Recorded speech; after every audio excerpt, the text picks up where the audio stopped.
For over 45 years, the Himalayan Institute has been proud to be a member-driven organization. Our mission flows from the wisdom of the Himalayan tradition and is brought to life by our members' commitment to live our mission purpose, to inspire, educate, and empower all who seek to experience their full potential. Mission members are the stewards of our tradition. They form the thread that holds our global community of seekers together and provide the foundation upon which the wisdom of the Himalayan masters can continue to thrive. By becoming a mission member, you directly support our core mission programs and global humanitarian projects. These projects serve impoverished communities, providing health, education, and sustainable employment opportunities. In addition, mission members play a direct role in ensuring the continuation of our core educational mission by supporting our faculty of world-class teachers. Mission membership is an invitation to put your spiritual values into action by supporting our shared commitment to service while deepening your study and practice in the Himalayan tradition. Becoming a mission member gives you access to the Wisdom Library, an authentic source of online learning resources including yoga classes, workshops, live streams, and much more. Mission membership is yoga in action. We invite you to inherit the wisdom of a living tradition. Become a mission member today.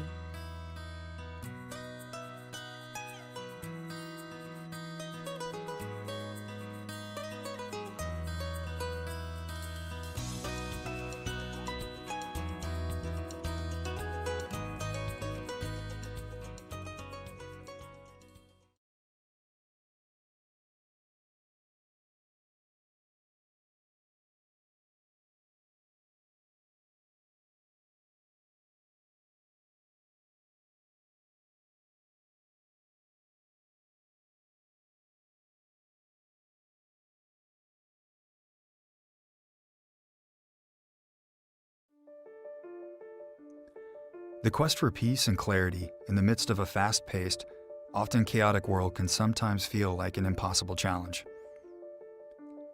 If you feel overwhelmed and overworked by the 21st century lifestyle, then you're not alone. The uncertain state of the world can strip us of vitality and vigor. Through persistent effort, a supportive community, and the right guidance, we can learn to redefine our circumstances, build new habits, and emerge stronger than before. Empower yourself to meet the challenges of a changing world by participating in the Himalayan Institute's Yogi Living program.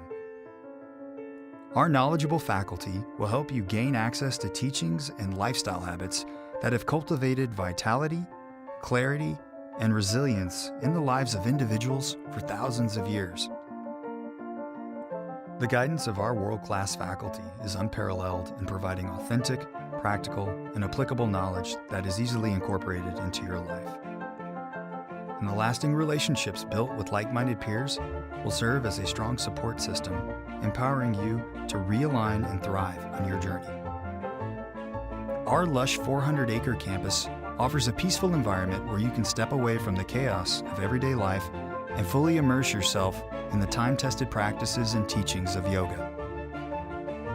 Integrate and align your body, breath, and mind as you discover physical movements, breathing patterns, relaxation techniques, and meditation practices with practical methods for nurturing clarity and peace in daily life. Between lecture sessions, take the time to unwind and reconnect with your authentic self through a variety of group activities, including daily meditation, guided nature hikes, service projects, campfire circles, and daily afternoon chai. Change can be a challenge, but you don't have to overcome life's obstacles alone. Surround yourself with a support system of knowledgeable, dedicated teachers and driven peers committed to helping you thrive and flourish during these volatile times. Participate in the Himalayan Institute's all-new Yogi Living program and unlock your full potential. Yogi Living, ancient wisdom for modern life.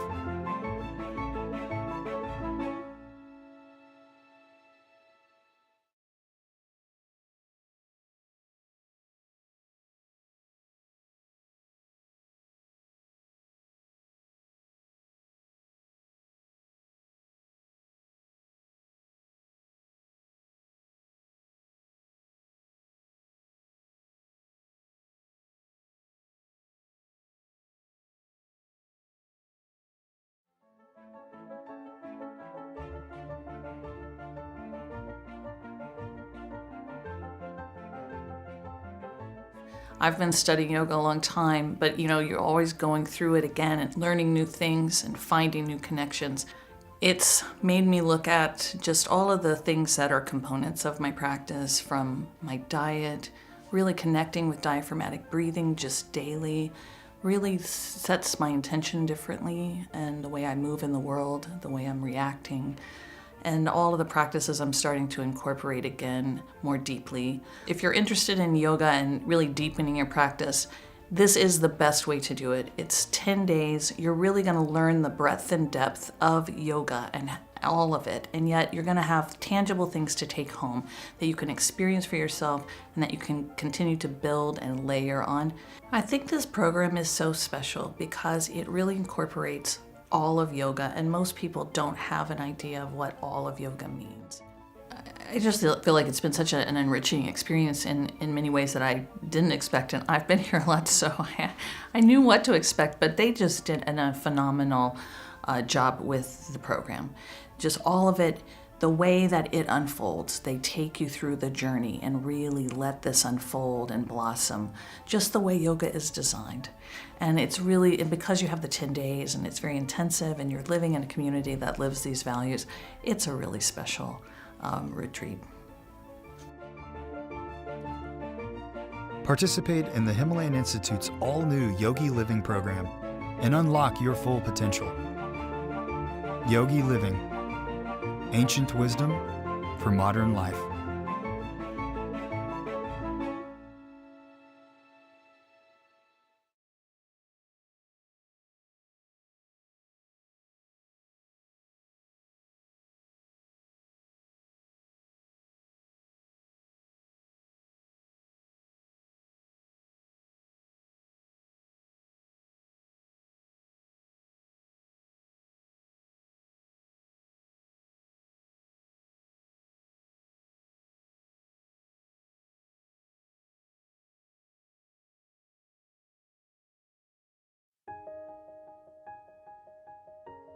I find the Himalayan tradition particularly powerful in its approach, which incorporates the Tantric elements of practice.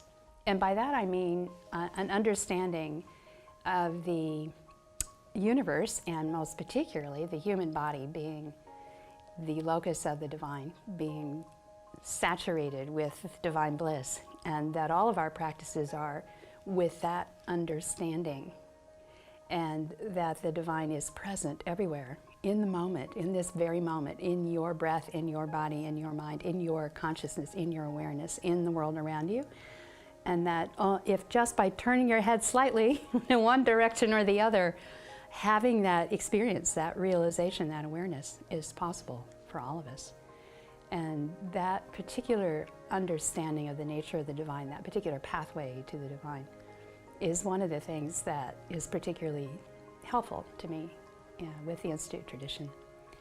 And along with that, and with its understanding of the Tantric elements of practice, come practical things of working with prana shakti, for example, of understanding how to work with the particular powers in the body, of understanding how to use your instincts, the things that most of us kind of cringe about, even our negative qualities. All of those things are seen in a much more balanced way from the Tantric perspective, and with some distance, some perspective, able to use those particular aspects of our nature to achieve our purposes and our goals, of understanding things as being energy, and then being able to learn techniques or ways to work with our whatever energy resources we have, including the things that end up causing us trouble, like the instinctive urges that, if left to run amok on their own, end up derailing our forward momentum in life. So understanding in that context kind of takes the negativity out of certain aspects of what it means to be a human being. And I really appreciated that. The thing that's unique about our approach then is, in order to get mastery over those aspects of our nature, which are instinctive, perhaps also karmic, so they're unique to us in that sense. There are certain things we all share, of course, as human beings and creatures who are alive. But also then we have our own personal karmic inclinations that we learn how to manage, and we learn to manage those by working with that how that energy is manifesting in us physically and mentally and emotionally. So, and we can think about that in terms of practice, with yoga practice, of beginning to work with the prana in the body from a holistic way, not just about you have to modify your behavior, which of course you do have to start watching your behavior. You have to stop thinking a certain way, which of course you also have to do, but also with just working with your pure pranic energy, your life force itself, of training that to work in a certain way. And that's what the practices of asana and pranayama do. And when we're able to start to create a new reality for ourselves with using that kind of energy and that kind of training, then these other things that are somewhat problematic are disempowered.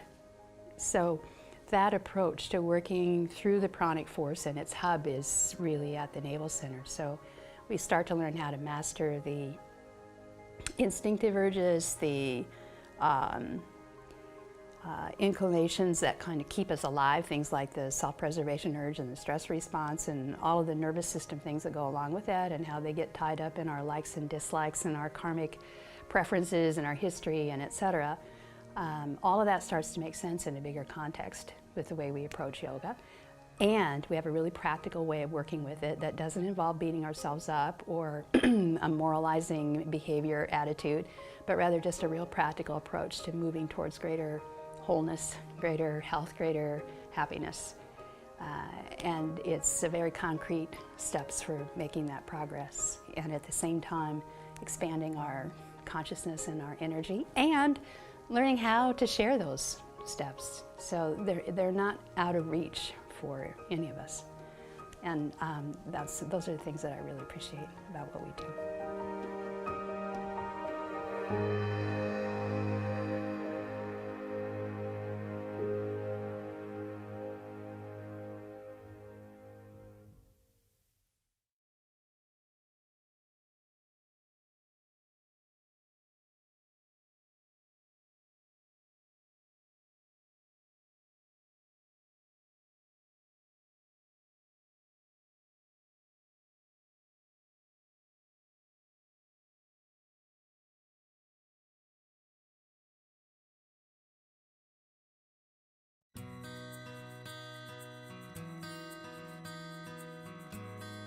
For over 45 years, the Himalayan Institute has been proud to be a member-driven organization. Our mission flows from the wisdom of the Himalayan tradition and is brought to life by our members' commitment to live our mission purpose, to inspire, educate, and empower all who seek to experience their full potential. Mission members are the stewards of our tradition. They form the thread that holds our global community of seekers together and provide the foundation upon which the wisdom of the Himalayan masters can continue to thrive. By becoming a mission member, you directly support our core mission programs and global humanitarian projects. These projects serve impoverished communities, providing health, education, and sustainable employment opportunities. In addition, mission members play a direct role in ensuring the continuation of our core educational mission by supporting our faculty of world-class teachers. Mission membership is an invitation to put your spiritual values into action by supporting our shared commitment to service while deepening your study and practice in the Himalayan tradition. Becoming a mission member gives you access to the Wisdom Library, an authentic source of online learning resources including yoga classes, workshops, live streams, and much more. Mission membership is yoga in action. We invite you to inherit the wisdom of a living tradition. Become a mission member today.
So this practice has helped me in a way to know that on this journey, where I had left off, and now I'm ready to restart again. They say that the whole practice should be effortless. For me, it became an effort to get out of the effortless.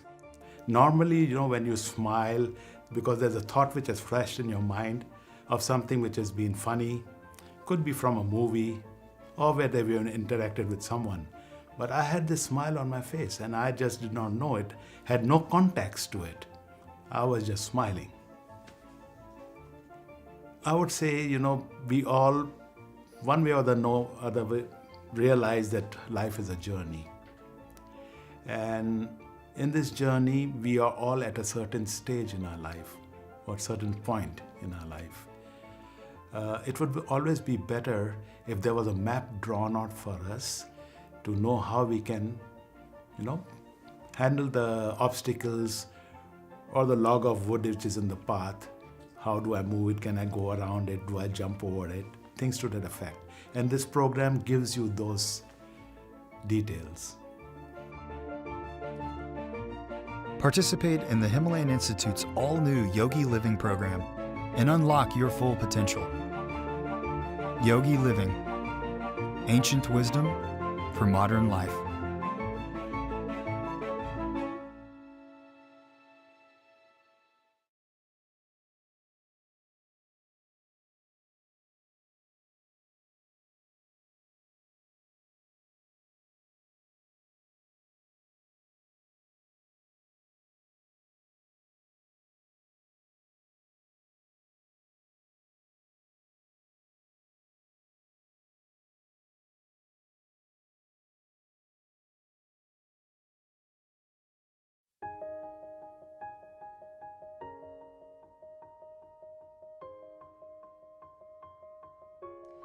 One of the defining characteristics of the certification programs here at the Himalayan Institute is this concept or idea of support. In Sanskrit, the word is alambana, and alambana means something that provides support or a foundation. And this idea of support is at the heart of the teachings here. So for example, in Shavasana, or systematic relaxation, the alambana for the body is the floor, the support of the floor, resting into the floor. In meditation, the support for the mind is breath or a mantra. So these ideas of support are really infused into everything that we're doing in the certification programs. The curriculum is a support. So our curriculum offers a systematic framework that even the newest teacher can use to teach a class that will help to guide students toward greater balance and an enhanced capacity for inner awareness. The environment itself is a support. Living at the Himalayan Institute, whether it be for 10 days or 3 weeks, depending on the program, you're immersed in this spiritually rich environment, supported by a living tradition. And that's what people feel when they come here and they stay here for an extended period of time. They are expecting to get information about yoga and they're expecting to get information and tools about teaching, but they're not always expecting to have such a rich experience, a rich personal experience. And that comes from being at an environment like the Himalayan Institute. When people are here for an extended period of time studying and practicing yoga, they also become connected to an inner locus of support. So this is an internal support that you become connected to when you're deepening your personal practice of yoga. And that is one of the biggest parts of our teacher training, is this emphasis on personal practice, that cultivating a deeper understanding and relationship to the practices of yoga help to connect you to an inner support and what we call here the inner teacher, so that when you're standing in front of a class and you're teaching, it's not just you. That takes away some of the pressure, some of the anxiety that you have to give students a perfect yoga class. It's not just you standing there, it's the tradition of yoga, and all of the teachers that came before you are supporting you through that process.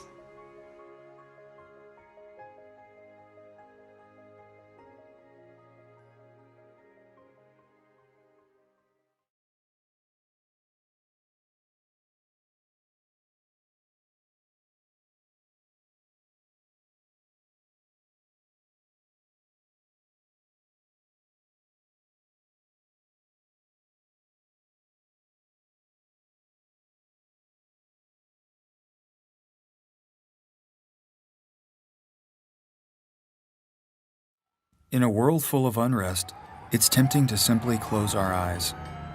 So close your eyes. Join the practice, change the world.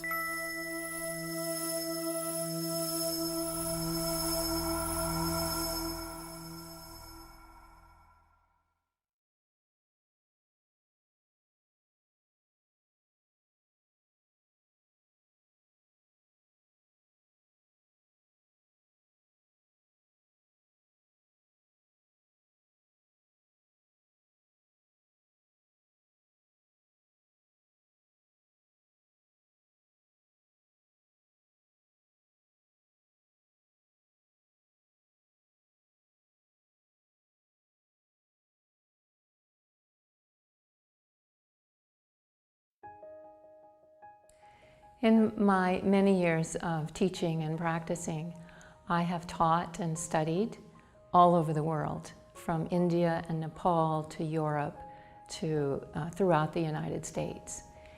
And I've taught trainings, I've taught seminars, I've taught classes. And I'm always amazed here at the Himalayan Institute in Honesdale, the depth of the teachings.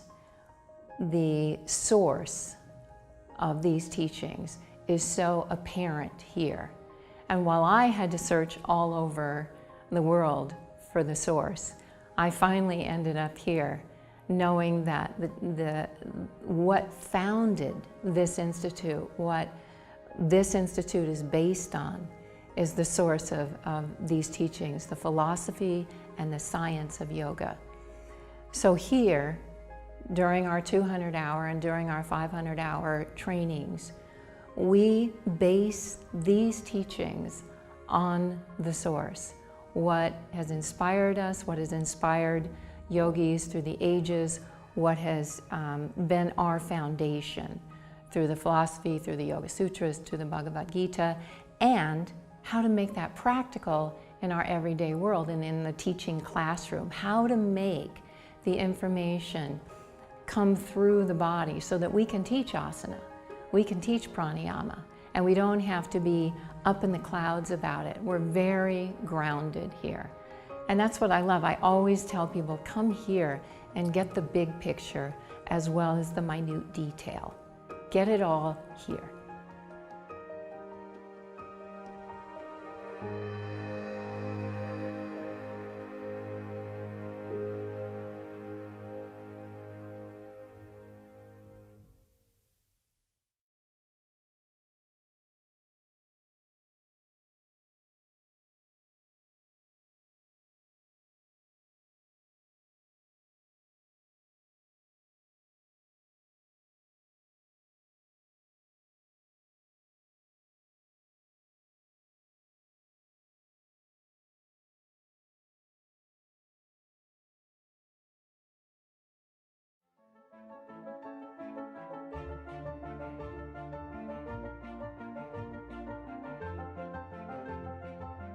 You know, sometimes people, they get a little bit worried about like, oh my God, what is this yoga course and 10 days of yoga? It sounds a little bit intimidating.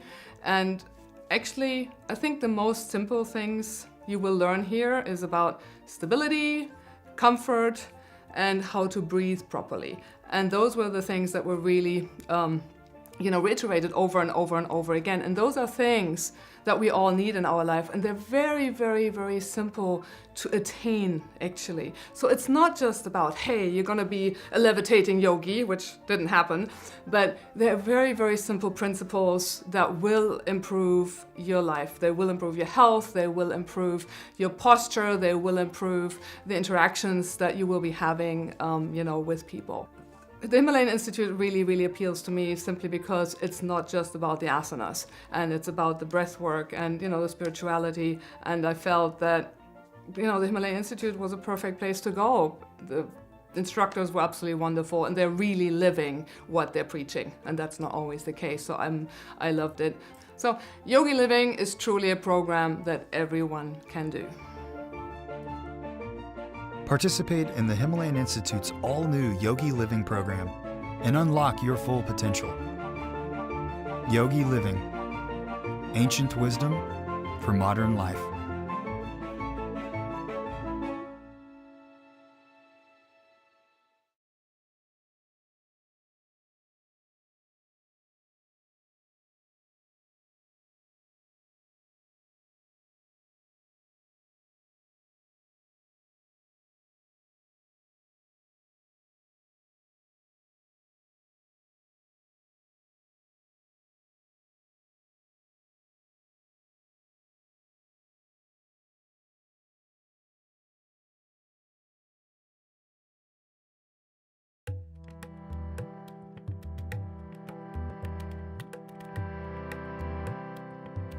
Panaji, this is the first seminar that you're teaching after the consecration of the Sri Vidhyaa shrine. What is the relationship between the Shakti of the Sri Vidhyaa shrine and the Netra Tantra and the practice it expounds? My personal experience tells me that in the vicinity of, in the consecrated compound of a shrine of this stature, you undertake practice of any kind, particularly the practices which belong to our tradition and are very, very dear to our tradition. Those practices just thrive, blossom.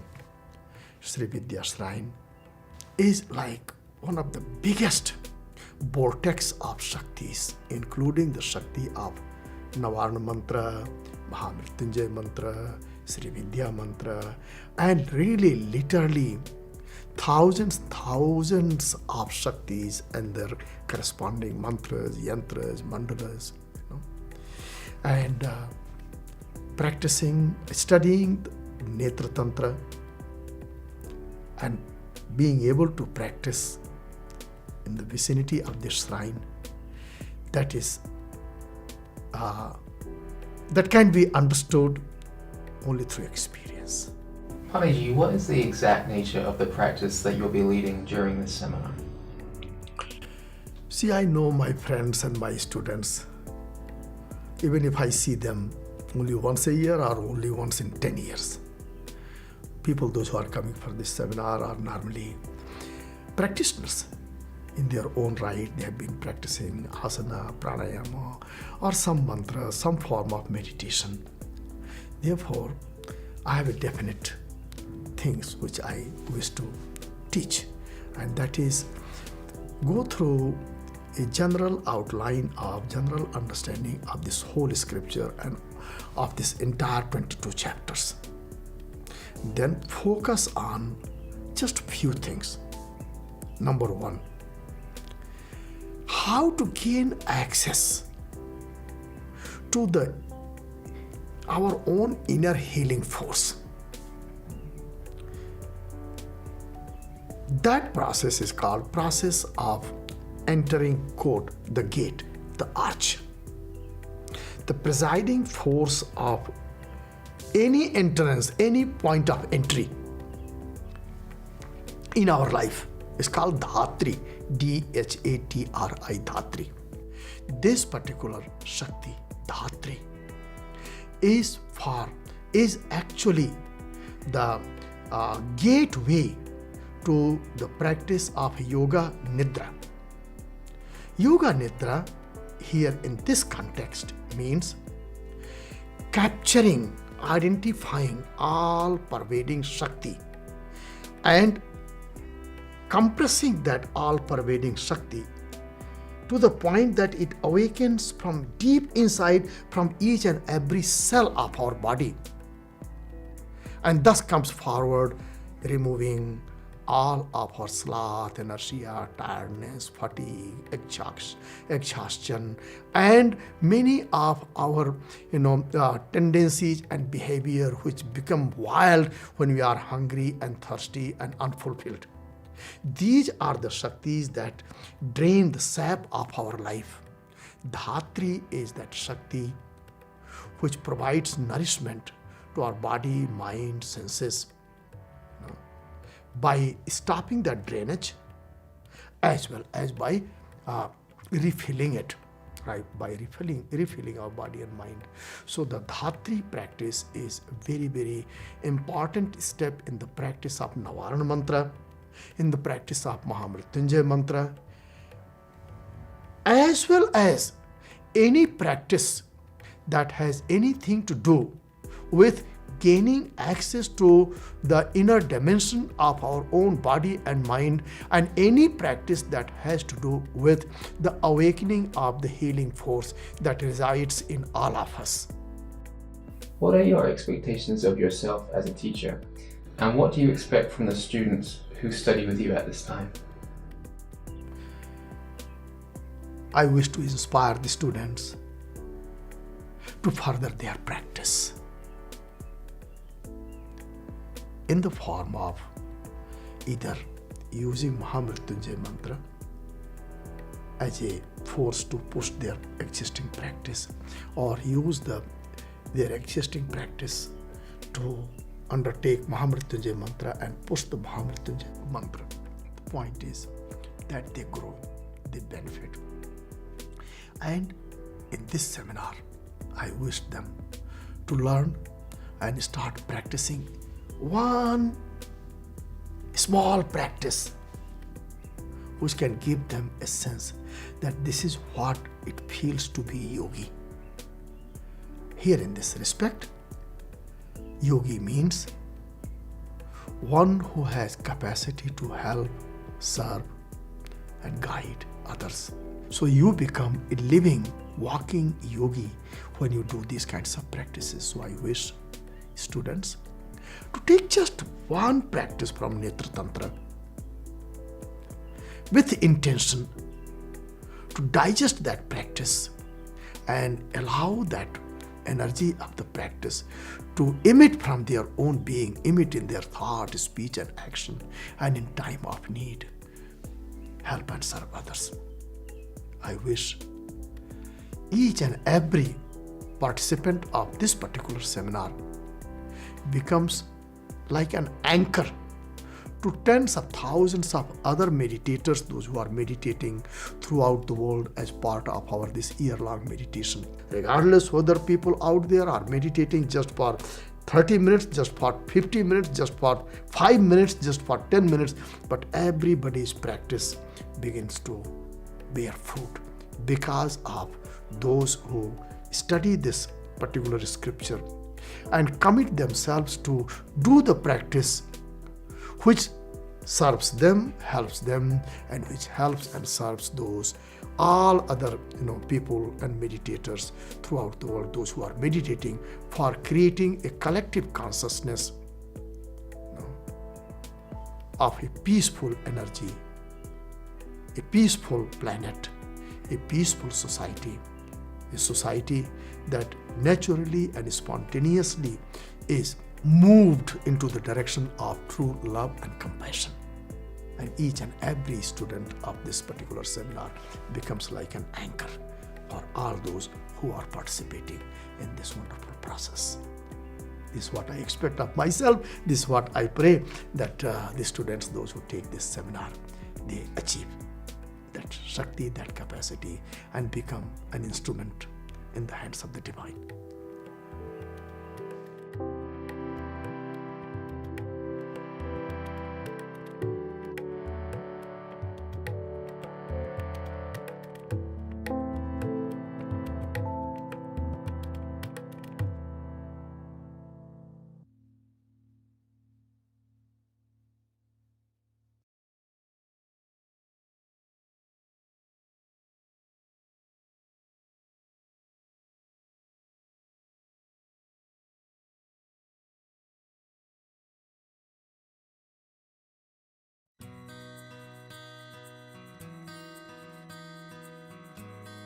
For over 45 years, the Himalayan Institute has been proud to be a member-driven organization.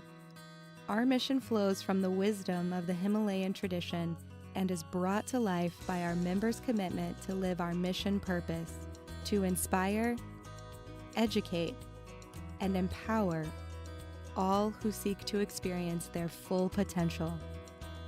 Mission members are the stewards of our tradition.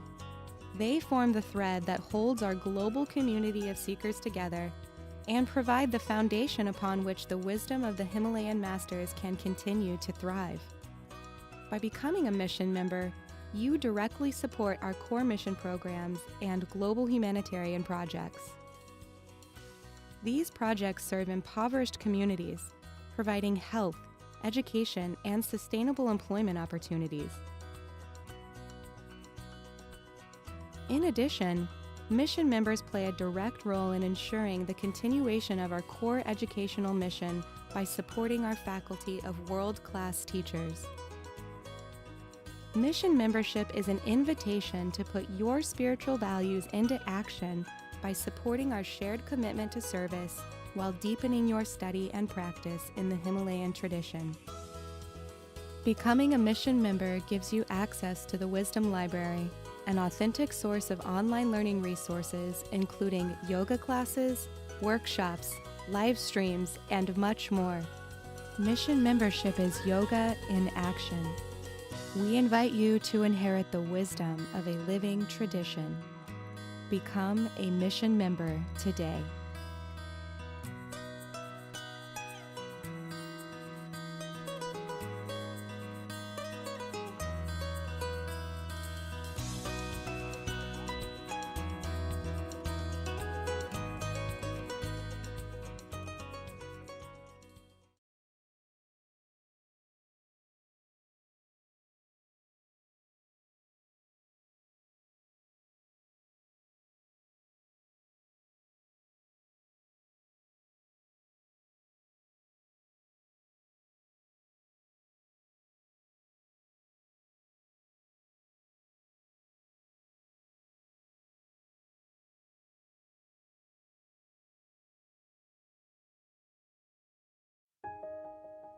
If you really think about inspiration to do anything, it needs to come from someplace a little bit higher than we live our normal everyday life. And it also has to have some meaning, something that inspires people to believe in it. I guess long ago, when I was first getting started, I didn't certainly have any idea or presumption to be a teacher, or even to imagine that teaching was something that would be down the road for me. What I think inspired me to teach was that it helped me. And like it is for anyone who is going through a period of time of distress or injury, there is a sense that in healing, in yoga, there is healing. The healing that comes through yoga is not purely a healing in the physical sense, but it's a healing that arises from within us, both psychologically, spiritually, and beyond. In many ways, it's a simply purely physical healing that occurs as well. So I think that for me, like anyone else beginning to do this kind of teaching, there is a long period of time of thinking and practicing. And it's that practice that gradually inspires a person to teach, and to teach with some seriousness about it.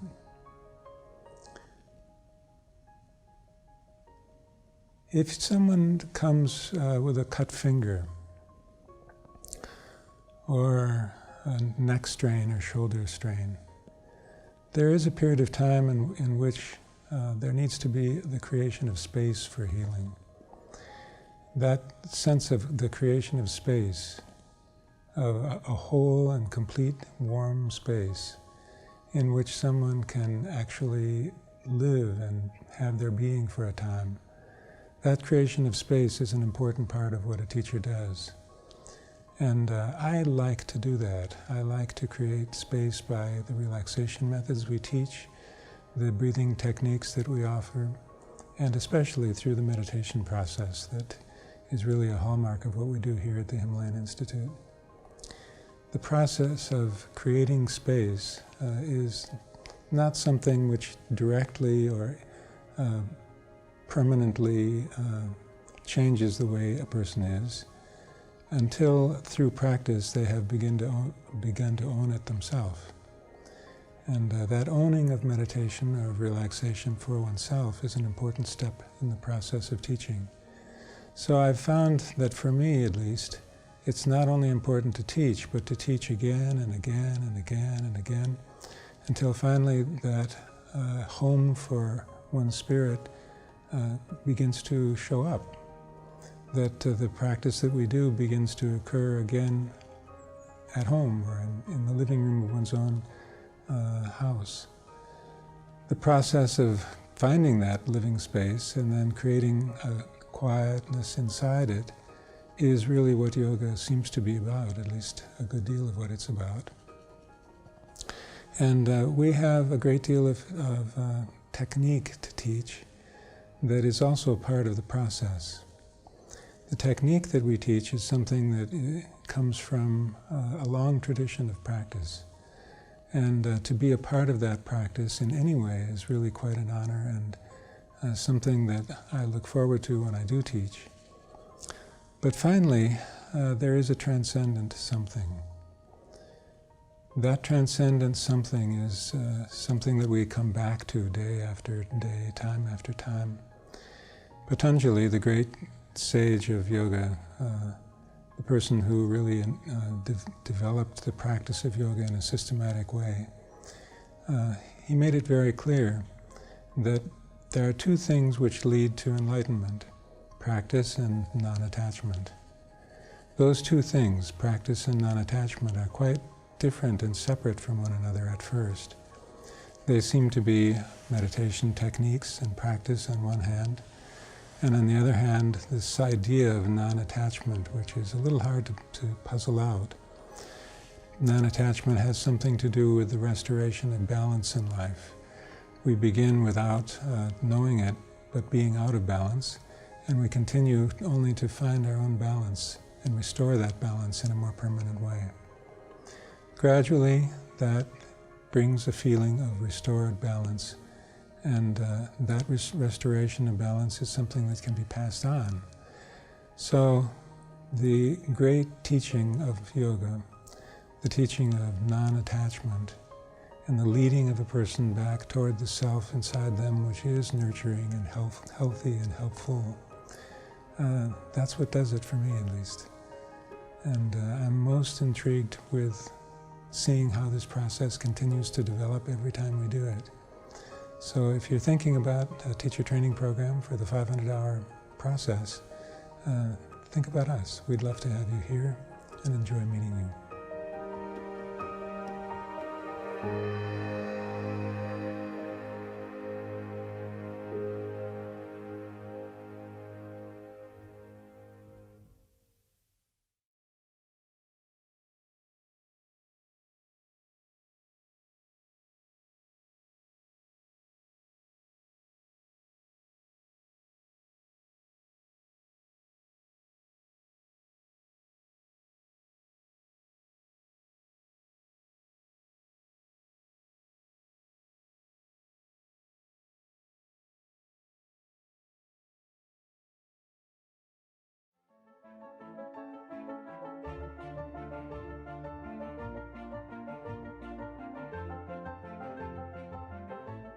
It has provided some grounding, allowed me to be able to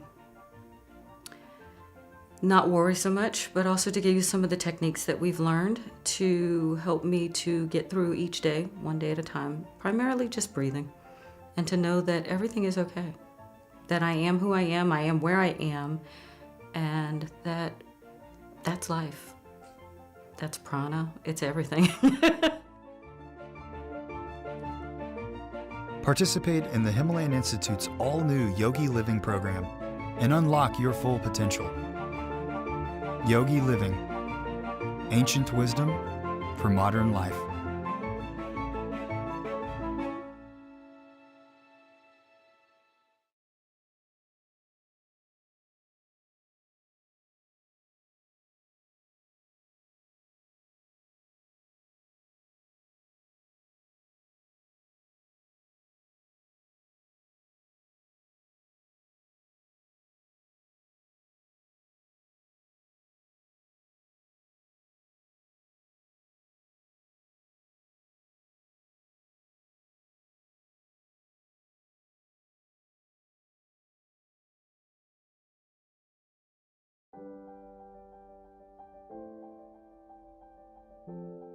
Are you ready to take your personal practice and teaching skills to the next level? Then immerse yourself in a life-changing course of study at the Himalayan Institute's international headquarters, located in Honesdale, Pennsylvania.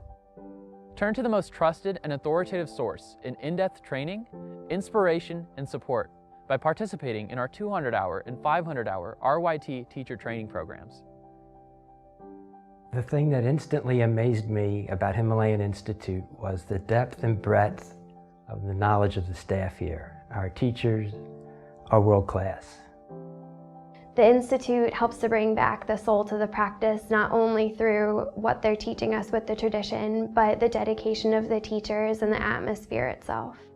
When you study at the Himalayan Institute, you gain access to the wisdom and teachings of an unbroken lineage of Himalayan masters and receive the personal attention, guidance, and first-hand knowledge of our world-class faculty. The faculty is really helpful, and they're very approachable. They're very generous with information and experience, and they're very welcoming in a way that you will feel like they're your friends and they're there for you. So yeah, I love them. Nestled in the foothills of the Pocono Mountains, our lush 400-acre campus offers you the opportunity to step away from the demands of daily life and focus completely on deepening your understanding of yoga in a spiritually supportive environment. It's also a retreat setting, so it's nice that everything you need is right here. There's no commuting, so you can stay healthy throughout the whole time. Doesn't hurt that the food is amazing. And they're on this great site where you can go hiking during your breaks. Participating in the Himalayan Institute's teacher training program will be one of the most transformative experiences of your spiritual journey. Listen to more of what our graduates have to say. The experience at the Institute is very different because it's based in philosophy and it's based in a spiritual tradition. The food, the vegetarian meals, option to have vegan and gluten-free, somebody making it for you. The atmosphere is conducive to relaxing, and every time I come here, I get rebalanced again. When you do this training, you don't just learn about teaching more things, but you learn so much more by looking inwards, and that's what I've been learning every single day in this training, and I really love it. I definitely chose HI because of the community, both the master teachers who I'd studied online and with books and also spent a little bit of time with before I chose to start the 500 hour, but then also this whole supportive community that's here. So your residents, everyone that works here, and since I started the program, also the colleagues that I've met. Well, one of the first things that struck me was that people come from all over the world to take teacher training here. And that speaks volumes for Himalayan Institute. For over 45 years, we have empowered our dedicated students with the knowledge, wisdom, and confidence to share the gift of yoga with others.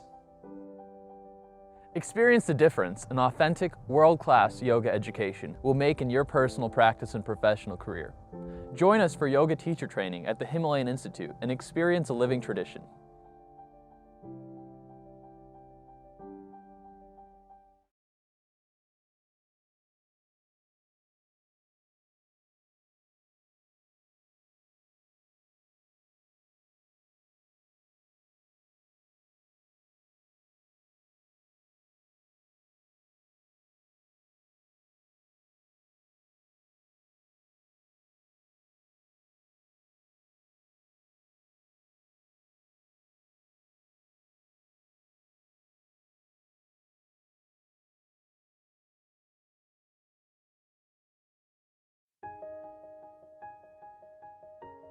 I find the Himalayan tradition particularly powerful in its approach, which incorporates the Tantric elements of practice. And by that I mean an understanding of the universe, and most particularly the human body being the locus of the divine, being saturated with divine bliss, and that all of our practices are with that understanding, and that the divine is present everywhere, in the moment, in this very moment, in your breath, in your body, in your mind, in your... And that if just by turning your head slightly in one direction or the other, having that experience, that realization, that awareness is possible for all of us. And that particular understanding of the nature of the divine, that particular pathway to the divine, is one of the things that is particularly helpful to me with the Institute tradition. And along with that, and with its understanding of the Tantric elements of practice, come practical things of working with prana shakti, for example, of understanding how to work with the particular powers in the body, of understanding how to use your instincts, the things that most of us kind of cringe about, even our negative qualities. All of those things are seen in a much more balanced way from the Tantric perspective. and with some distance, some perspective, able to use those particular aspects of our nature to achieve our purposes and our goals of understanding things as being energy, and then being able to learn techniques or ways to work with our whatever energy resources we have, including the things that end up causing us trouble, like the instinctive urges that, if left to run amok on their own, end up derailing our forward momentum in life. So understanding in that context kind of takes the negativity out of certain aspects of what it means to be a human being. And I really appreciated that. The thing that's unique about our approach then is, in order to get mastery over those aspects of our nature, which are instinctive, perhaps also karmic, so they're unique to us in that sense. There are certain things we all share, of course, as human beings and creatures who are alive. But also then we have our own personal karmic inclinations that we learn how to manage, and we learn to manage those by working with that how that energy is manifesting in us physically and mentally and emotionally. So, and we can think about that in terms of practice, with yoga practice, of beginning to work with the prana in the body from a holistic way, not just about you have to modify your behavior, which of course you do have to start watching your behavior. You have to stop thinking a certain way, which of course you also have to do, but also with just working with your pure pranic energy, your life force itself, of training that to work in a certain way. And that's what the practices of asana and pranayama do. And when we're able to start to create a new reality for ourselves with using that kind of energy and that kind of training, then these other things that are somewhat problematic are disempowered. So that approach to working through the pranic force, and its hub is really at the navel center. So we start to learn how to master the instinctive urges, the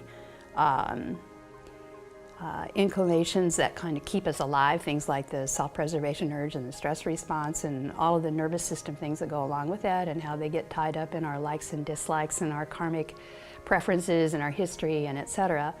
All of that starts to make sense in a bigger context with the way we approach yoga.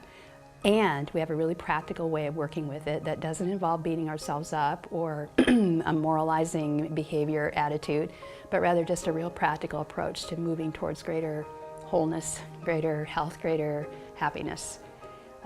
And it's a very concrete steps for making that progress, and at the same time expanding our consciousness and our energy, and learning how to share those steps so they're not out of reach for any of us. And those are the things that I really appreciate about what we do.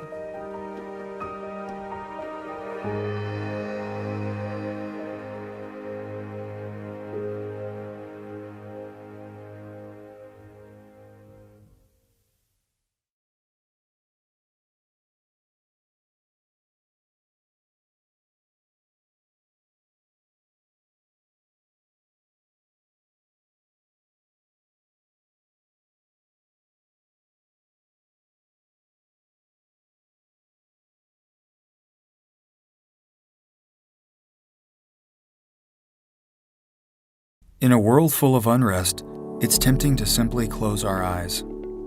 So close your eyes. You have the power to change the course of human history. Reconnect with your inner light. Create a brighter future. Join year-long meditation and discover how your contribution to a combined 1,000,008 hours of meditation can have a ripple effect that reaches far beyond those around you.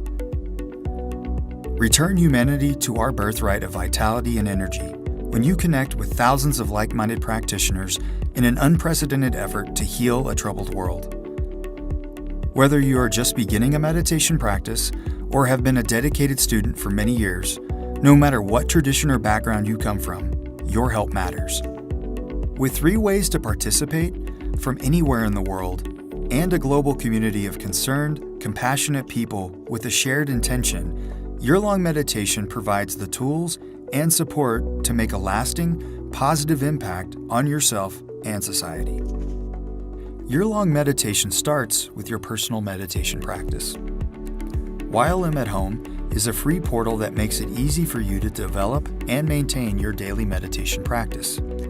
Set your meditation goals, hone your practice with hand-curated content, and track global progress toward our target of 1 million 8 hours of meditation.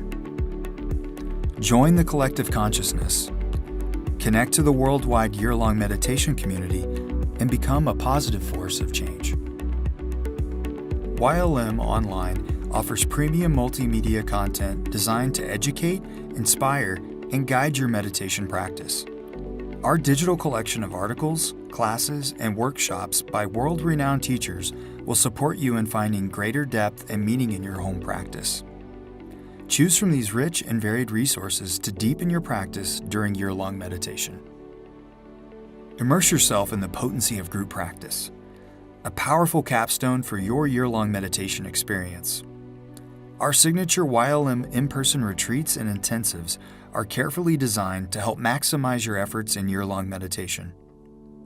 Choose the format, length, and teacher that work best for you, and don't miss the chance to connect with a community of like-minded seekers for a life-changing program.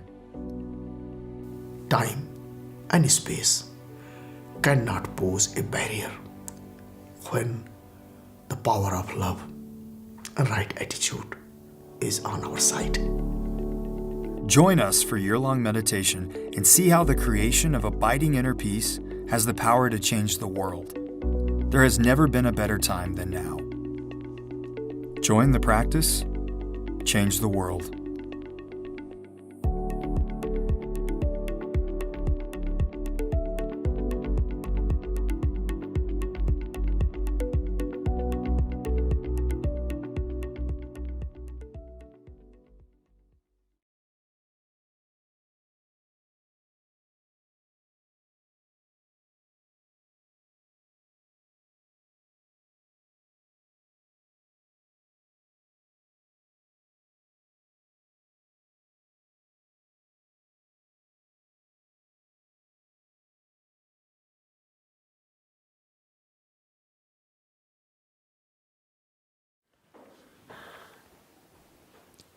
Welcome everyone, and good afternoon to everyone. I'm Greg Capitolo with the Himalayan Institute, and on behalf of our programming and marketing team, and really everybody here, a warm welcome to all of you for this live stream event. You know, it was just a couple months ago that our marketing and programming team were beginning to conceptualize what it is we wanted to offer for this particular live stream, and we knew we wanted to do something around self-care, and just really with that direction, we reached out to Dr. Carrie Demers and Judy Moulton to join us today and put together a discussion around what yoga and Ayurveda has to say and can guide us with regard to self-care and particularly self-compassion. Well, little did we know 2 months ago that today, March 22nd, 2020, we'd find ourselves, all of us, amidst a global health pandemic. And as we follow directives from our governments, healthcare providers, and healthcare agencies, we're all wondering what we can do to take care of ourselves during this time, as there's a mass amount of uncertainty around the near future. So in that context, we at the Institute are really pleased to have Dr. Demers and Judy here to talk to us about self-compassion as spiritual practice. Many of you know Carrie, Dr. Carrie as we call her, and Judy already, a very brief introduction of both. Dr. Demers, or Dr. Carrie, has been here at the Institute for over 25 years, and during that time has run our Pure Rejuve Wellness Clinic and offered close to 30 programs each year, 30 wellness retreats each year. She's studied and practiced in yoga, Ayurveda, meditation, holistic health, homeopathy, and herbal medicine as well.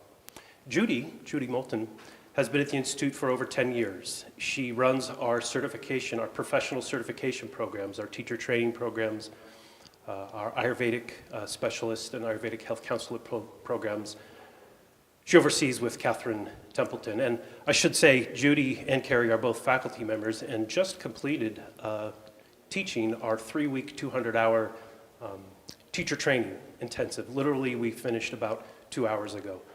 Judy especially has spent the last 3 weeks of her life immersed with 20 new yoga teachers. So with that, we're pleased to have you with us this afternoon, and I'll turn it over to Dr. Demers and Judy Moulton. Thanks for being with us. Thanks, Greg. Thank you, Greg. Welcome, everyone. I think what Greg just said, that this time of uncertainty is a good time to talk about compassion. Perhaps every time is a good time to talk about compassion. So I thought I'd start with, what is that? What do we mean by compassion?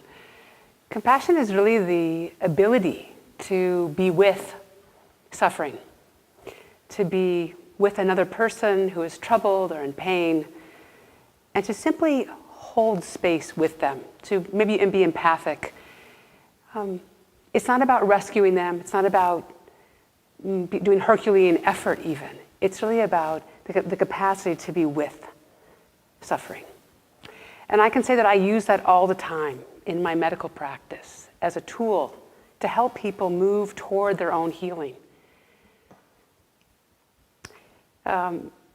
It's common that when we're in pain, we push away the pain, that we don't want to look at it, touch it, be with it. We want to put it under the bed in a box and hope it goes away. And unfortunately, that doesn't help it go away. That doesn't help it resolve. So I feel like compassion is actually it's maybe the foundation of healing, that we all need more compassion to each other and to ourselves to move in the healing direction. So for instance, with patients, often our lack of attention to ourselves is what drives unconscious behaviors. So when I see patients, and probably some of you have heard me say this before, that we're all scientists doing experiments in our laboratory. We're all doing actions that ideally we're paying attention to, and we notice if they help us or don't help us. And if I'm not paying attention to them, I'm just on autopilot. I'm just doing habitual actions that I'm grasping toward for them to help me. They may or may not be serving me. So this can apply to, poor food quality, or smoking, or drinking, or staying up all night, binge watching something. All those sort of habitual actions that we do, or that my patients do, are really an effort to feel better, to be kind to ourselves. And yet, when they're not examined, they don't really help. So part of the act of compassion, part of the act of being with, is to actually examine ourselves. I'm inviting my patients to examine their actions to see if they're helpful to them. That's all. So this just openness to being with is really helpful. In fact, all of you probably know that psychotherapy is helpful. You get to talk about how you're feeling. You get to air what's happening. You get to have someone be with you in your pain. There's studies that show that people, if you can name what's happening, if you can name the anxiety, if you can name that your inertia is really about part of your depression, if you get to label it, that's actually helpful for moving in a healing direction. So this idea of being with, of being open, honest, transparent, and really accepting what is really part and parcel to our healing path. That's the idea of healing. I'm encouraging my patients to be kind to themselves, to stop being critical and being open and kind, and make choices that actually serve them. So I'm going to turn a little bit toward yoga. What does yoga say about compassion? So this is Pandit Rajmani Tiganayat's book, The Secret of the Yoga Sutra, Samadhipada, the first chapter of Yoga Sutra. And as many of you know, the Sutra 133 talks a little bit about compassion. I'm just going to read you the sutra. It says, transparency of mind comes by embracing an attitude of friendliness compassion, happiness, and non-judgment toward those who are happy, miserable, virtuous, and non-virtuous.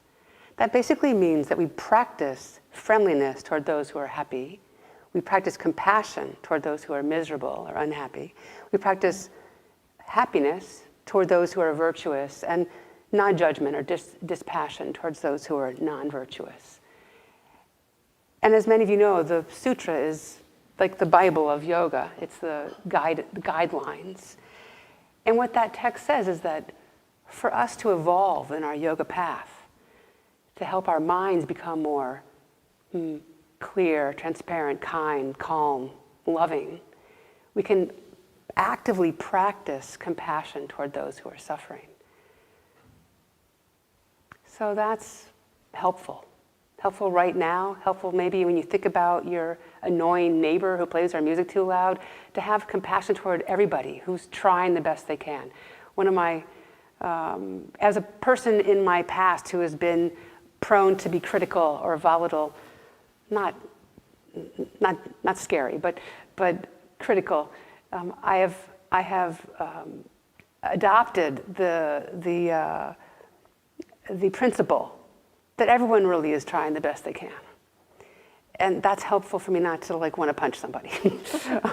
So if we can practice compassion toward people, it doesn't mean you become a doormat. It means you accept that this is this person's capacity at the moment. And if you are able, you go up and you knock on the door and you say, "Will you please turn your music down?" Right? Instead of being like, "Ah," right? So compassion is a really a wonderful practice. It's a mindfulness practice to catch myself in the course of my day being critical or judgmental or whatever, righteous about how other people are behaving. I can practice compassion instead. So that's a really important practice. And I want to just remind all of us that compassion isn't always about me being kind to the other person. It's definitely an important part of my spiritual practice. It's what I do for a living, basically. But it's also, the theme today actually is about self-compassion, about turning that love and care and acceptance and attention toward myself. And I find this is a much more challenging thing to do. I think my whole life has been centered on being selfless, and yoga practitioners often feel like they need to be giving and loving and kind and compassion to everybody else, and it's part of being a good person and a good yogi. And it's challenging to begin to turn that same love and care and acceptance and kindness toward me. A while ago, I was introduced to a Buddhist practice called metta meditation. Some of you probably know it, right? You sit in quiet meditation and you say to yourself, "May my heart be filled with loving kindness. May I be well. May I be peaceful and at ease. May I be happy." It's all I. May I be peaceful and happy and all that stuff. I had such a reaction to this practice initially. It felt so selfish. It felt so self-centered. It felt so not like what I was taught was good or right, especially not in my past, in my path in life. And for many of you, maybe you have been taught that taking care of yourself or being attentive to yourself is selfish. And yet it's not. In fact, for us to be our best selves, for us to be able to give our gifts to the world, we need to be able to care for ourselves. So this has been a practice for me for a while, this idea of self-compassion, of self-acceptance. So if you grow up and you're taught or you believe that you need to be perfect, or that you have a very high bar, and that if you're not meeting it, you are failing, right? If that's kind of how your mindset, your habits have been in your life, then this is going to be a challenging practice for you, to be accepting of where you are now, of what your capacity is right now. Right? And yet, this acceptance of where we are now is what lets us move forward, is what lets us grow and expand. Right? So I've developed this approach to myself that hopefully will be helpful to you as well. Whereas when I do something that's not perfect, I used to say, oh, I'm such an idiot, right? Or, oh, I'm such a whatever, a loser, a weakling, or whatever it is. I'm reaching for my third cookie, or I'm staying up too late reading my, I don't know, emails or some great podcast someone sent me instead of going to bed on time. My impulse used to be, oh, I'm so screwing up. But now my practice is, aren't I interesting? Aren't I interesting that this is what I'm choosing, this cookie, this yummy thing that really isn't going to help me in the long term, but right this moment, it's what I want. It's somehow yummy and comforting and kind in this moment, even though it's not really helping me in the big picture of my life. So may you develop a kinder approach to yourself that's more about noticing my actions, noticing my habits, noticing my impulses to seek comfort or care, and being able to examine, are those impulses actually helpful to me? Is that reaching for a glass of wine before I go to bed? Is that hitting my snooze button 8 times? Is that I'd rather lie here on the couch rather than go out for a walk? Are those impulses actually helpful to you? Can you be kind around them and also clear that, maybe I need to do something a little bit different here? I find that the more critical I am toward myself, the more hate, more self-hatred, the more negativity I create toward myself, the less likely I am to go out and make a good choice. Whereas if I'm kinder and more, I'm human, the more open I am to myself, more receptive, the more I am more likely to go out and make a better choice for myself. So I cut myself some slack. I can do better next time. But if I'm really like, bam, you're wrong and you screwed up, then I feel shamed and small and weak and less apt to make a better choice next time. So watch yourself. Just all of us. We all need to practice mindfulness. Mindfulness about our thought patterns, mindfulness about our habitual patterns in life, what we're choosing to care for ourselves. Again, no judgment, no right, wrong, no good, bad. Just, this is my pattern, and is this serving me? Is this kind? Is this truly kind to myself? Can I be compassionate about my mistakes, my errors, my habits that don't serve me? And in that same mindset, that same compassionate, accepting, loving mindset, can I begin to make new patterns? I tell my patients, we have neural patterns. We have, if I've smoked or drank or whatever I've done, or eaten cheesecake at midnight, whatever I've been doing, if that's my pattern, that's been my coping pattern, I actually have it neurologically hardwired in me. So it takes time to undo those neural patterns. And when we have a groove, a neural pathway that's a habit, our bodies, it's easy. It's a well-trod path. So it takes time to build new neural pathways and to make new paths that are easy to walk down. So be patient with yourself. Be kind to yourself. Be attentive to yourself.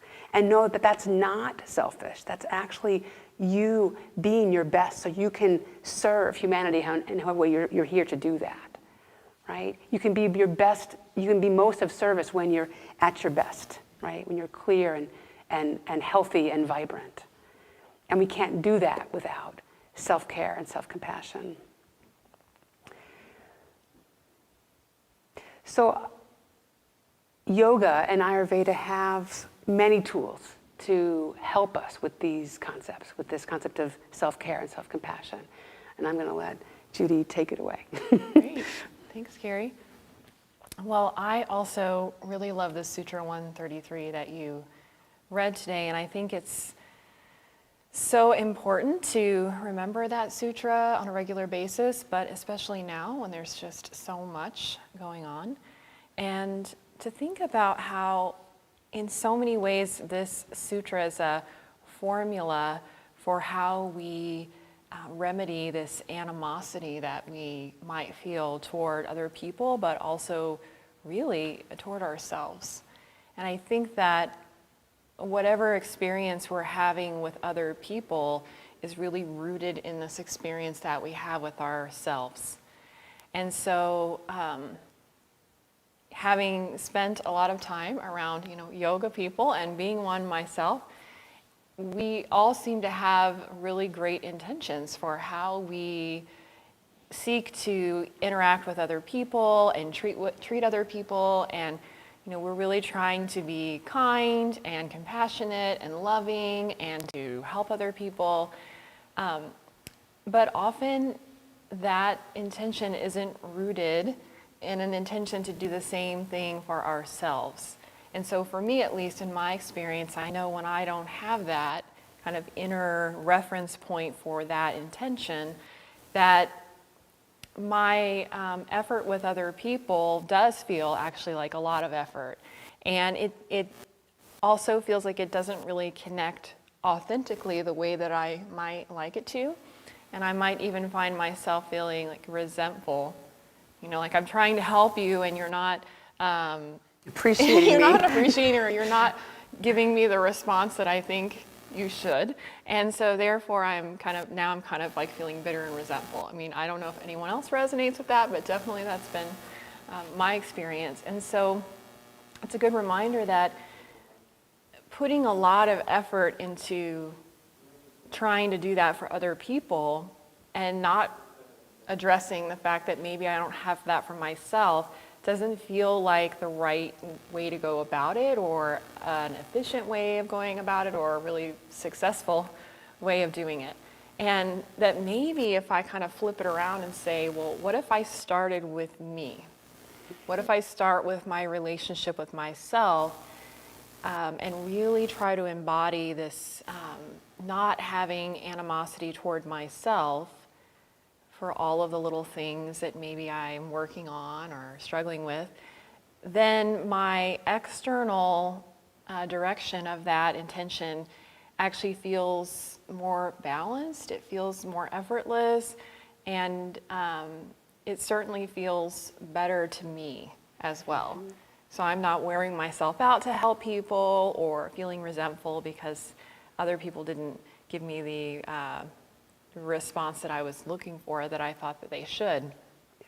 And so what I love about yoga and Ayurveda is that both of those sciences can give us some information on sort of like what we need to work on and where our issues might lie, but they don't just tell us what our problem is, they also give us tools and a plan for working with it, which to me feels really hopeful and empowering.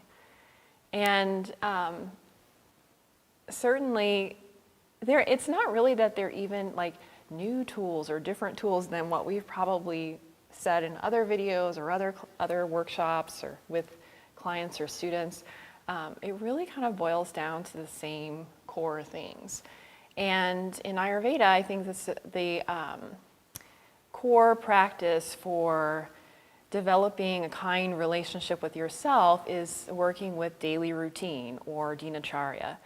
That we see that this daily routine, so something that's done every day, not just when we hit a wall, not just when we happen to have the day off from work or have some space, but really every day as a habit, that we start to see that routine as not something that somebody else is imposing on us or like, you should do this, although maybe we're doing that a little bit, but it's coming from a place of love and experience, but that daily routine is a support and it gives us a structure for how we are going to nourish ourselves and take care of ourselves and how we're going to practice self-compassion. So there's a very clear structure for that.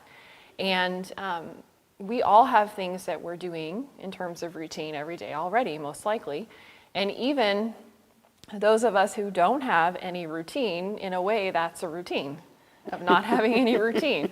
If I don't have a routine every day, that's kind of becomes my habit, my routine. And, but the idea behind this daily routine and the word dinacharya itself means to align with health. So that every day I'm trying to align myself with health and set myself up for success in that way, which is a way of practicing kindness. So it means that in the morning when I wake up, I have a set of self-care practices that set me up for this nourishing personal experience every day. And there are lots of things that could be on that list. Sort of the main ones that I always recommend, and I try not to overwhelm people with too much, because that's another thing. You know, we could have a whole long list of things that might all be really great things, but if it feels overwhelming and then becomes another dynamic of, you know, we set the bar maybe a little bit too high too soon and weren't able to do it because we got overwhelmed, and then we get to feel bad about it. So we don't want to create that dynamic either. But 3 main things that I think are great for pretty much everyone are tongue scraping, super easy, really simple. Starting your day with a warm beverage, so usually, you know, that classical Ayurvedic beverage of honey lemon water. That I'm starting my day with something warm and not cold. So cold things are sort of shocking to my system and certainly dampen my digestive fire, which if my digestion is good, I feel good. So and I'm able to process and handle the things that are happening in my life. And certainly right now, we're going to need all of the digestive power that we can get, because we've got a lot to try to move through right now. And then the practice that I really want to highlight here is a practice of Abhyanga, or self-massage with oil. This is something that I talk about this practice a lot, and I always feel like when I'm talking about it inside, I'm sort of like internally begging people, like, just please try it. Because you can say a lot of really profound things about it, but it's the experience that really makes it clear. And again, a lot of things we could say about this. Certainly it is nourishing for the skin, for the health of the skin.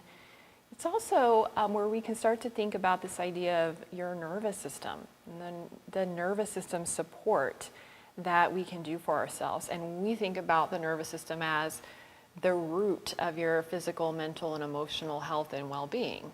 And Ayurveda loves to really try to get to the root of whatever the issue is and not just work on the surface level symptoms. And you can think of our skin as the exposed part of our nervous system. I mean, it's the largest organ that we have, and it's full of nerves. And it's exposed for the most part. And so working with oil directly on my skin is one of the ways which I can nourish and balance and strengthen and support my nervous system, which is going to affect everything about me in a positive way. It's also that maybe a little bit more profound idea about the practice of oil massage is that it is one of the main ways that we can start to have a tangible relationship with self-love, which is something that everybody says you should have. Love yourself. And we're all thinking, great, this is a great idea, but how? Because it's hard. It's hard to do, and it's hard to do just from your mind.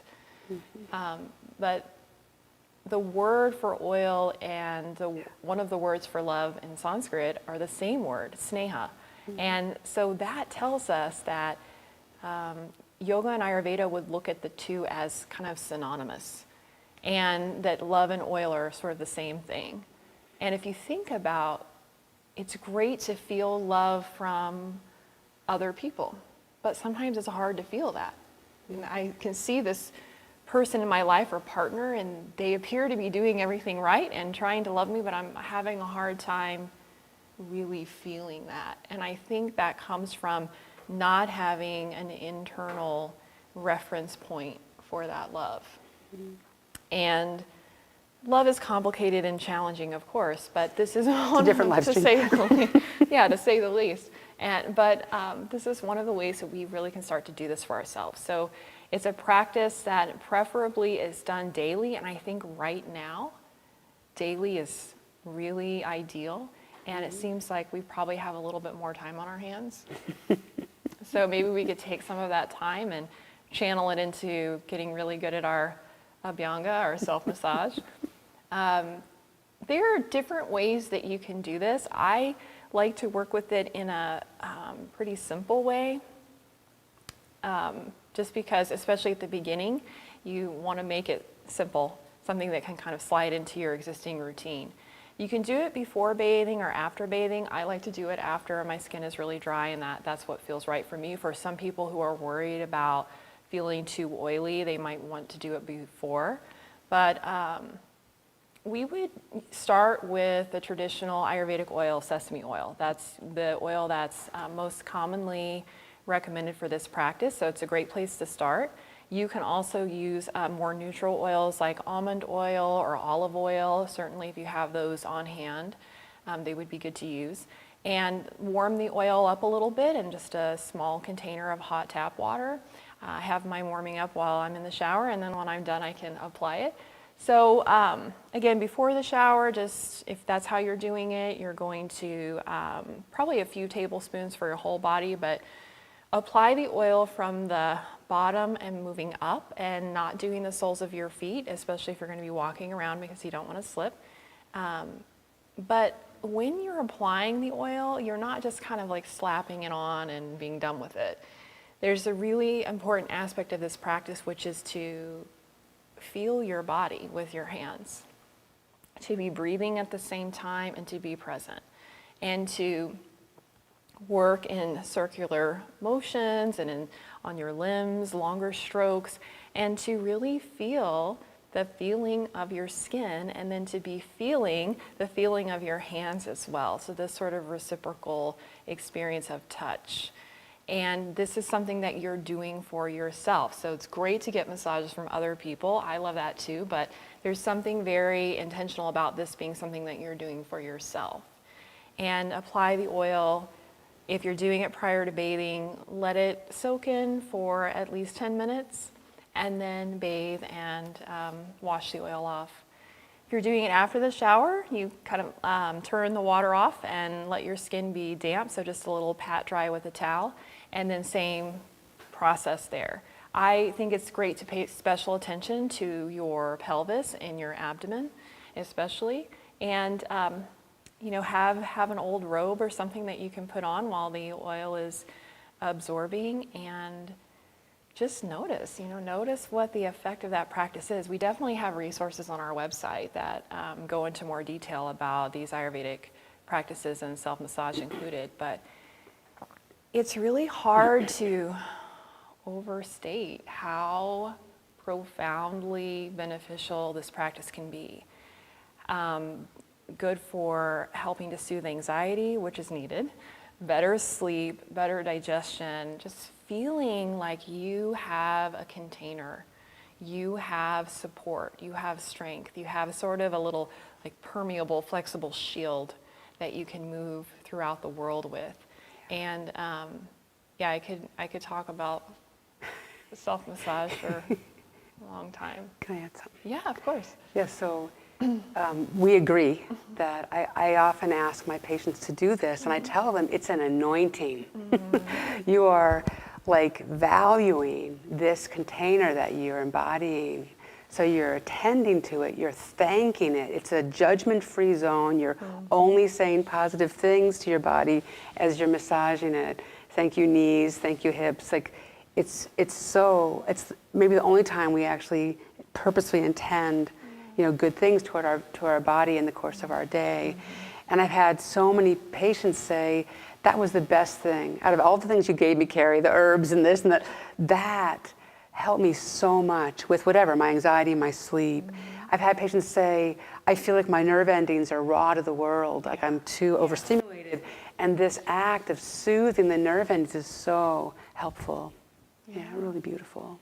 Simple and so helpful. So I'm internally begging all of you to please work with this practice, especially right now, until those loved ones that you have in your lives about it. It is just, amazing. Yeah. Amazing spiritual experience, and just being able to cultivate resiliency, more resiliency for yourself. Yes. Is really what we want to be able to do right now. Yeah. Beautiful. So good. So the other thing is to take time to be with your breath. This can be a challenging thing if we're feeling anxious, as sometimes being with the breath when we're anxious might make us feel a little bit more anxious. But it is something that can, again, address this nervous system support, which really, I think, if we can contemplate the state of our nervous system on a regular basis and think about ways to balance or, strengthen or support, that is one of the, most tangible, most practical ways that we can show ourselves compassion. To just check in on a regular basis and think about, where am I in terms of my nervous system, and especially right now. So take some time to be with your breath and to contemplate it. And this doesn't have to just be, trying to sit for meditation or just, thinking about it. It can be things like gentle movement, gentle breath-connected movement, where you feel that your inhalation has certain qualities as you move and your exhalation has other qualities as you move. And letting this gentle breath-connected movement, help you release stagnation that we might have if we're kind of sitting around and hunched over our phones and reading the latest news and stats and all of that, and to just kind of counter that. Not that that's not important to be informed, but to counter that with just moving my body. And I really like this idea of, it doesn't have to be like yoga in a sense of, well, what am I going to do and what asanas and what sequence, and that can be great too, but it can just be taking 5 minutes, taking 10 minutes to just, stand up or even lie down and just move in a way that feels right for you, and notice, where are you holding tension in your body? Where do you need more connection and more awareness, more presence? And working with these gentle stretching practices, things like joints and glands, which of course we love, and it's great for every scenario, especially now because it's so simple, and you don't even really need to change into your yoga pants. You can just start moving and stretching. And if you have these found moments throughout your day, because I know, like for me, my family is all at home now. So I don't have the space that I would have had with, kids in school and all of that. So that's something to think about too, that I'm going to have to be more intentional about carving out these found moments of time for myself. And then let this experience with breathing help us to move into stillness. Having some breath-connected movement to release stagnation and help with energy flow, and then also taking that breath-connected movement into stillness, where we can ground and feel a sense of stillness and quiet that feels like it lies beneath all of the mental activity or emotional activity that's happening right now. Is that there is the possibility to access something more still and quiet and deep, and that comes with breath-connected stillness.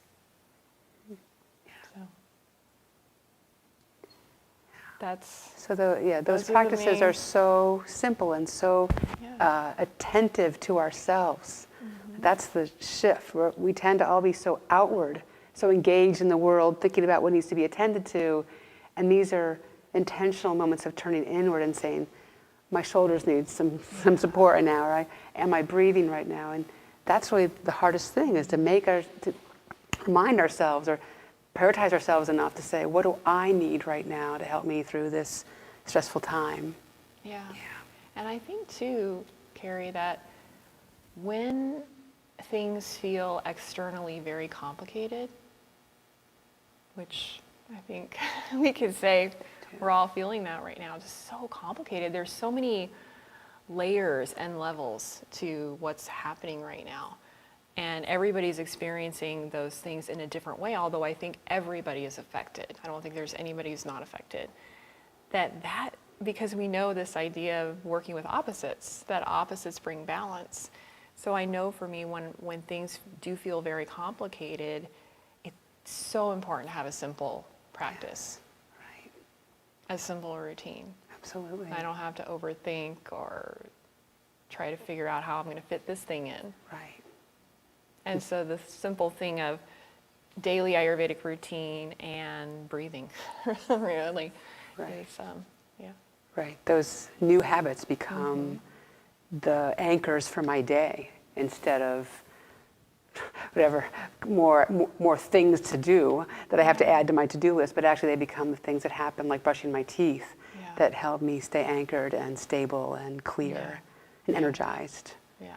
Yeah. It's that supportive structure for nourishment. And I think right now, well, always, we are in need of nourishment. And we're also struggling a little bit with how to do that for ourselves. And so when you were saying earlier, some of the things that we do, having the cookies or, binge watching Netflix, it's not that we're not maybe going to do that. There's not really, that might be something that we end up doing, but they might not be particularly nourishing and maybe even a little bit depleting in some ways. And so that we can think about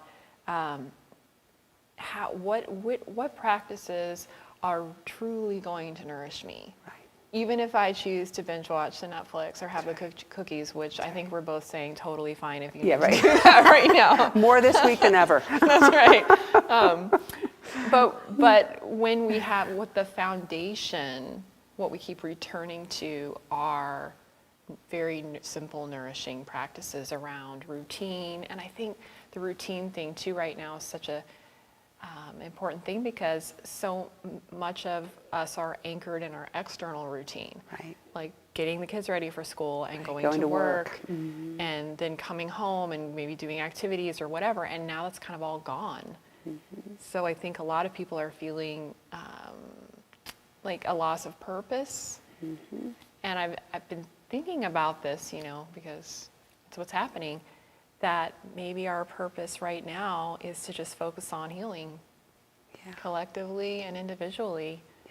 We can take this time and think about what do I need to work on? Right. And this awareness around where is my resistance to taking care of myself? Where is my resistance to being compassionate and kind? That's something that daily routine really highlights because you'll see like, oh, I don't really want to do the oil today. I don't feel like it. There's some resistance around this really nourishing practice. Right. And that's the simple practices of pausing to breathe, pausing to notice my mind. Like what are the habits in my mind? And that resistance to self-care. And again, aren't I interesting comes to my mind when I'm actively, well, unconsciously, but actively resisting the very things that I could benefit from, whether it's a pause to breathe, whether it's a nourishing meal, whether it's going to bed on time, things that really are the pillars of our health. And yet, because of our habits of lack of self-care, we don't welcome those things. And so, this time, as terrifying as it is, could actually be an invitation to go inward and really look at how we nurture ourselves, how we nurture our families, how we care for us and our loved ones. A contemplative time is always useful, to, in fact, it's all this is a process. We don't just decide to become self-compassionate and we're done. It's really, this is like healing in general. It takes time and consistency and a growing awareness around my lack of self-compassion, my criticism, my dismissiveness, the ways I treat myself in my head that are actually quite mean, that I have to come around to see those so I can begin to practice the opposite, that I can begin to be kinder and accepting and valuing of myself as opposed to dismissive. And I know a lot of you know what I'm talking about because I've seen a lot of perfectionists in my office, and we all have this way of being, dismissive to ourselves or harsh to ourselves instead of kind. And so whenever we can cultivate contemplative time, it's good to be, again, kind around our mistakes, kind around our harshness to ourselves. Like, don't be, critical of yourself for being critical to yourself. Don't be mean to yourself because you have these habits. It takes time to first identify the habit. That's the first step, is to make it be seen, and then you can begin to unravel it and begin to make purposeful choices that build new habits. And that's really, you and I know that this is what we do in our consultations to help people build small new habits, to rebuild their neural patterns, to have self-care become part of their usual way of being instead of a second thought. Yeah, and I love the idea of trying to think of ourselves and what we do as interesting. Like, isn't that interesting? And I think it really is. That is one of the ways in which we work with compassion, because in order to feel compassion for someone else or myself, I have to see myself and understand. Yeah. So it's not just looking at the behavior or whatever, the thoughts and judging, but to say, like, well, why am I doing this? Exactly. Why am I doing this? And maybe there's something there for me. There probably is. There definitely is something there for me to look at and not judge, but to just see. And then to gently explore. Right. And so while we're kind of like adrift right now without much external routine, this structure of a more internal or daily routine will be one of the ways that I think we're going to be able to get through. Right. And and be compassionate to ourselves, to be kinder. Well, just to comment, what you just said is actually really important. That really the understanding, the why I'm choosing a particular thing, why I'm dismissing my needs, or why I'm choosing something that is maybe comforting, sort of, but not really. The why of that is really important, that we have compassion on our story, on how we got here. And the choices that we've made thus far have a story, have a reason behind them. And that's all part of that self-compassion, that self-acceptance, that we value our story. This is how I got here, with all of my, my limping and my imperfection. But I'm still, but we still value our strengths. We see ourselves clearly. It's part of my path. Yeah. It's part of my path. It's not something to feel bad about necessarily. Right. And what Rolf always says is that everything works for our upliftment. So even the struggles and the pain and the mistakes and the floundering around that we've done so far still has a purpose. It's gotten us to here, and which is going to launch us into the next, phase. I think that's what's going to happen for us collectively too. That here we are, and there's something in this that is for our collective upliftment and growth and learning. So let's hope. Yes. So we want to leave you with a super simple practice, and it's one of our classic HI practices, crocodile pose. And my favorite. Carrie has offered to volunteer to demonstrate. I'm sure a lot of you already know this, but we want to show it to you in a special sort of way. Yeah. Somebody had to do it, right? Somebody had to show up and be the willing victim for crocodile pose. So as many of you know, it's a relaxation practice. And God knows I could use relaxation practice. So Judy's offered to assist me. So this version will be using props, support, because definitely support is always needed, but especially now. This is a posture where you lie face down on your abdomen. So that's not always comfortable for students, so we find that using some strategic props helps to increase the comfort. Keep in mind, though, that if there's any reason why lying on your abdomen is not possible, then of course you don't have to. You can lie on your back, make sure you're comfortable, and if you have a breath pillow or even just placing your hands on your abdomen, that those would be good substitutions. So we have one thick blanket folded into a long bolster and then shaped into an upside down U. We have one seat cushion and we have another folded blanket that will go underneath your feet. So Carrie can go ahead and assume the position for relaxation.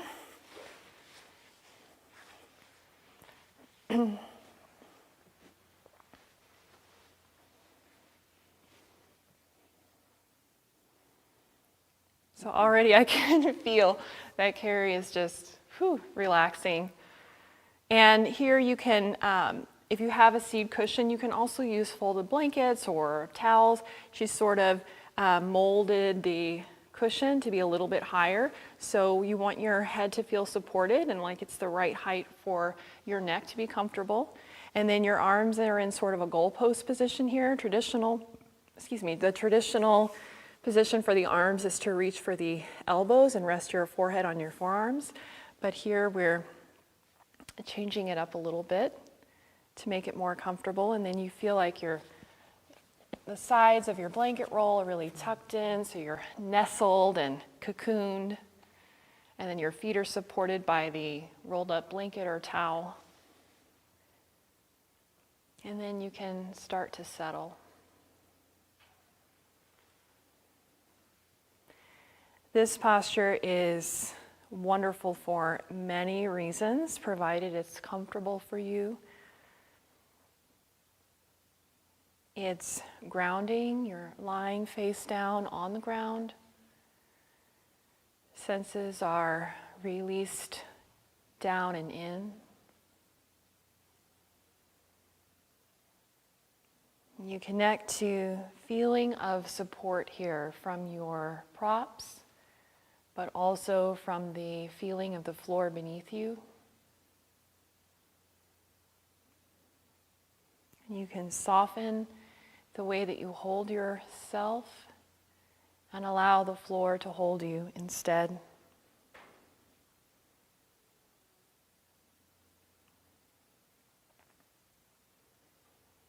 Connect to a feeling of stillness that arises from inside.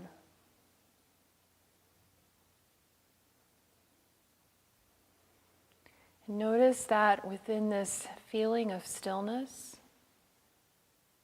there is movement. The movement of the flow of your breath. Begin to rest your mind in that awareness.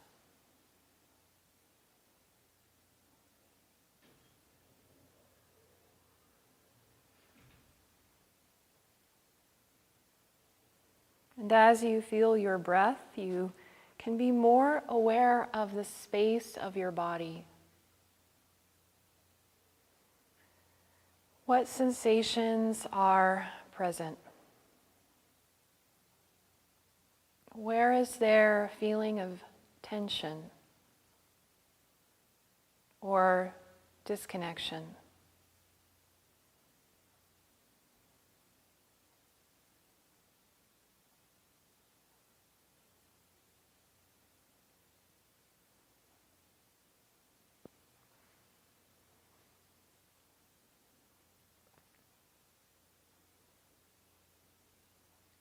And whatever we observe here, we aren't trying to change or deny or push aside or push down or suppress.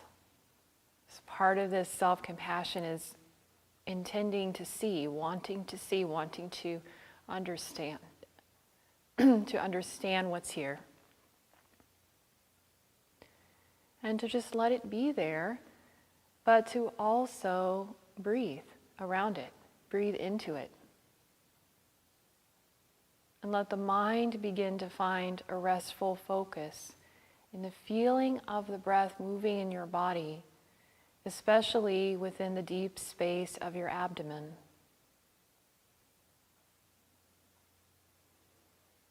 So you feel that as you inhale, your abdomen presses into the resistance of the floor beneath you. Breathing in this way also helps to gently awaken the relaxation response, our rest and digest response, this parasympathetic response of the nervous system, which will counter a lot of this stress response that we're feeling.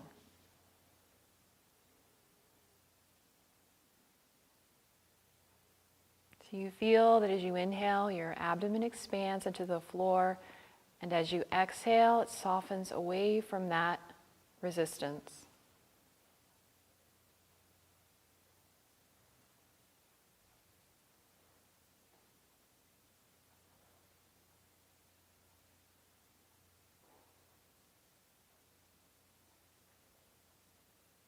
And you can feel that the movement of your breath is expansive. It isn't limited only to your abdomen, but you can feel your breath move throughout your body, through the sides of your torso,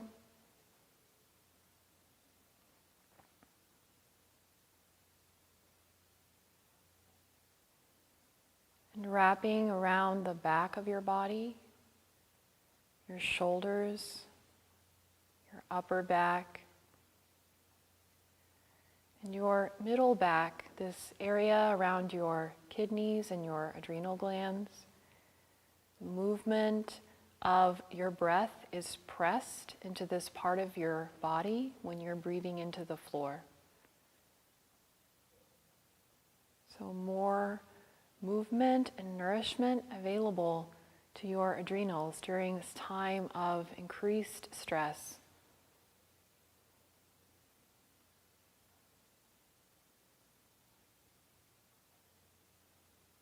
And down into your waist.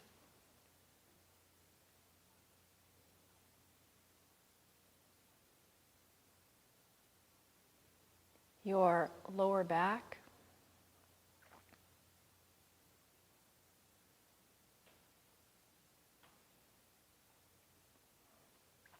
And moving into the space of your pelvis, your hips.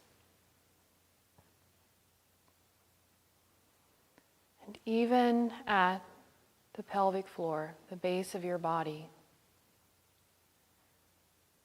Breathing with an awareness of the space of your pelvis to remember where your support, strength is coming from, where the source of nourishment lies. In the root of your space, the root of your body, your energetic root. Breathing there to collect yourself, bring yourself back to yourself in a kind way.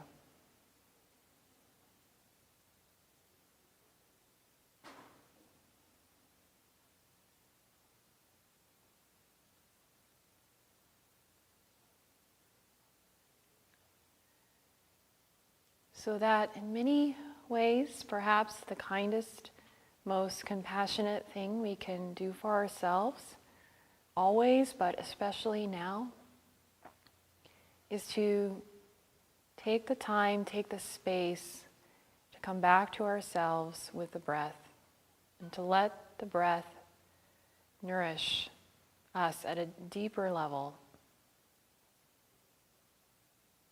And to learn how to rest in that, even if only for 5 minutes, 7 minutes, 10 minutes would be great.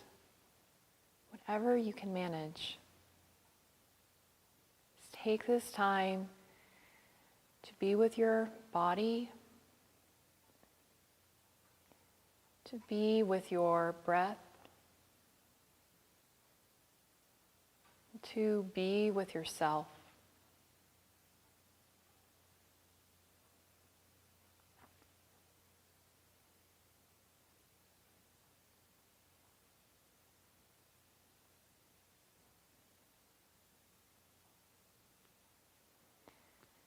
Continue to rest here as long as you'd like. But we'll wrap up now, and on behalf of Dr. Carey, I'll speak for us both since she's relaxing, to say that this is a unique and strange time that we find ourselves in. So be kind. Start with yourself. And be well. Thank you.